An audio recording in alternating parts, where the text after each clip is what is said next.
The denizens of many English cities have iconic nicknames. Londoners are Cockneys, thanks to a medieval joke. People from Birmingham are Brummies, based on the old name for Birmingham. If you're from Manchester, you're Manx, bit obvious. And if you're from Newcastle, you're a Geordie. Apparently a lot of Georges used to live there. We're not doing any of those accents, are we clear? No accents. Cool. However, few are prouder of their nickname and by extension their city than Liverpool, home of the Scousers. We are defo not doing that accent, right? We're not doing a Scouse accent. Not going there. If you don't live in the UK, you probably know Liverpool for two things: the Fab Four and a very good football club. If you do live in Britain, they have a reputation for, pretty much all the same stuff. But football and era-defining pop music don't really explain the nickname. Scouse. No, that nickname came from this stew, lobscouse. Let's have a closer look.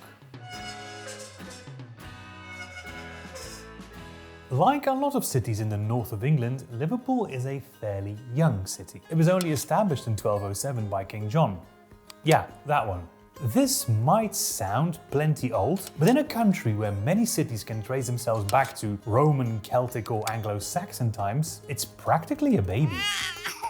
When Liverpool was founded, it mainly served as a mustering ground for troops leaving for Ireland. For the first couple of centuries of its existence, the population barely exceeded 600. Things began to change as Britain established an empire though. With its westward-facing port, Liverpool was in a great position to harbour transatlantic ships and whaling ships. To accommodate these, Liverpool was equipped with some cutting-edge nautical technology. In 1715, the world's first commercial wet dock opened in Liverpool. And it's safe to say that the city was never the same again. The whole city was, in essence, built around the docks. The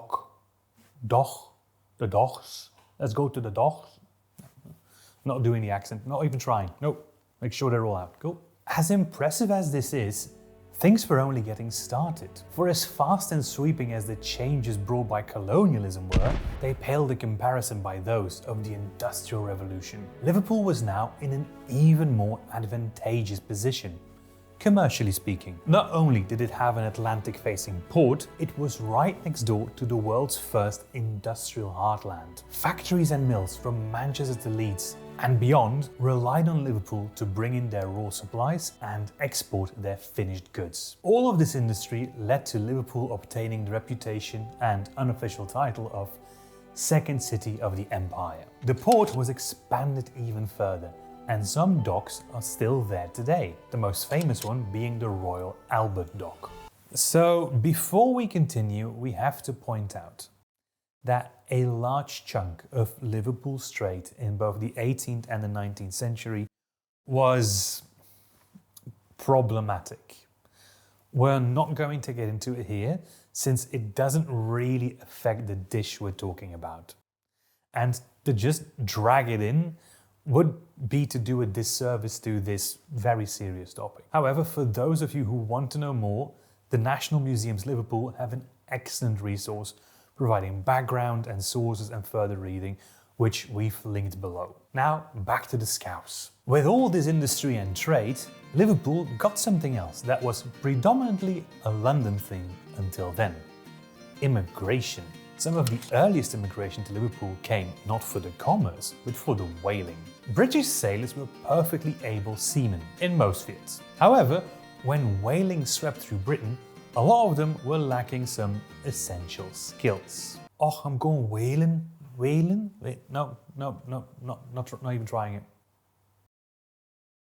Whaling? Enter Scandinavian sailors who had been whaling for generations. Scandi whaling ships would start using Liverpool as a base of operations. And over time, Scandi whalers would get hired by local companies, hoping they would impart some of their skills. Not only did they bring their whaling skills, they also brought a stew, which they probably used to lengthen meat supplies while out at sea. Now, we don't know exactly what these early arrivals called their stew, but the name lobscouse was already recorded in English in 1707 in the book A Wooden World Dissected, which was written by the satirist Edward Ward. Ward writes down the line, "He has sent the fellow 1,000 times to the devil that first invented lobscouse."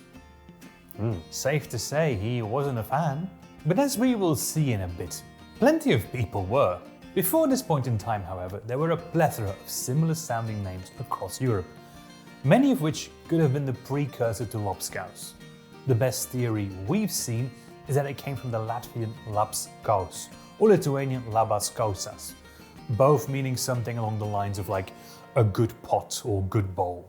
This makes sense as there was plenty of cultural overlap between Baltic and Scandi seamen. For this video, we're not too worried about the exact origin of the word. What is interesting is that throughout the entire 18th century, lobscouse was still firmly linked to its maritime identity. Tobias Smollett mentions lobscouse in his 1751 book, The Adventures of Peregrine Pickle, here described as that savoury composition known by the name of lobscouse. How is this maritime or naval? Well, The Adventures of Peregrine Pickle is the first book to contain the expression ahoy! How cool is that? Ahoy, ahoy, ahoy, ahoy. No, it doesn't. It's not even a Scouse word. What am I trying to do? Even though it kept its nautical reputation in large parts of England, in the northwest and especially Liverpool, it was already mixing in nicely with the local population. One book from 1795 even refers to it as almost interchangeable with Lancashire hot pot.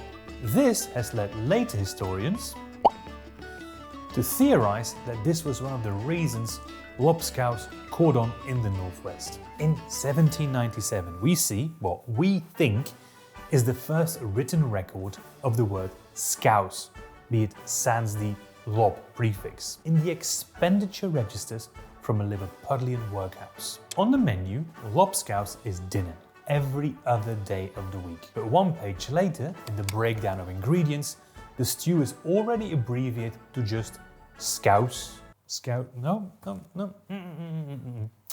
Not doing it. It didn't stay limited to Liverpool.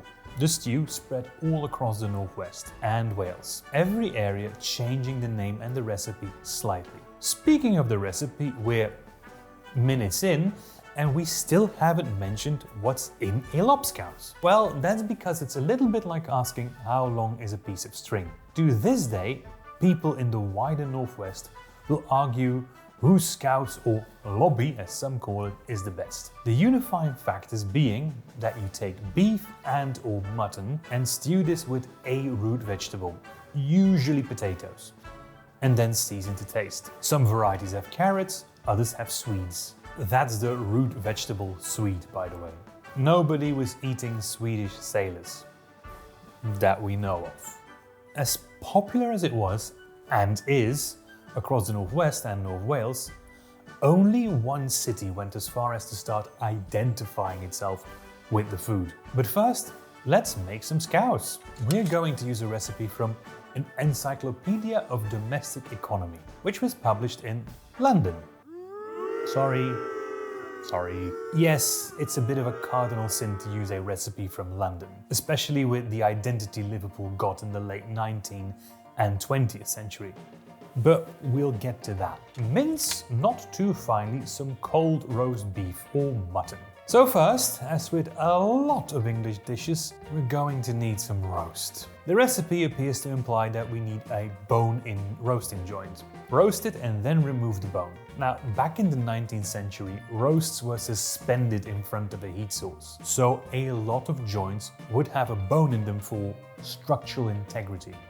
These days, apparently partly due to BSE, it can be hard to get a bone-in joint, especially here in Britain. So you can just roast a bone alongside your meat if that's easier for you. The book says in its section on bones that you can make a gravy by boiling chopped up bones. It doesn't specify how small they want them chopped up, but probably it's the smaller the better. But we think that as long as you're not putting in entire intact femurs, you should be fine. Now we need a nice heavy pot. We have two, a blue one and a red one. Normally this would be a trivial choice, but not when it comes to this city. We are going to go with the blue pot. But only because it is bigger, okay? Nothing else to see here, just a bigger pot. Chop the roasted meat off the bone and put the now roasted bone in, along with 6 sliced potatoes and a sliced onion. Flood with some water, season with salt and pepper, and bring to a gentle boil. Let this boil gently until, and we quote, the potatoes are completely incorporated. This will take some time, but don't treat this like a stock. We know the temptation is there to just put everything in the pot and then leave it.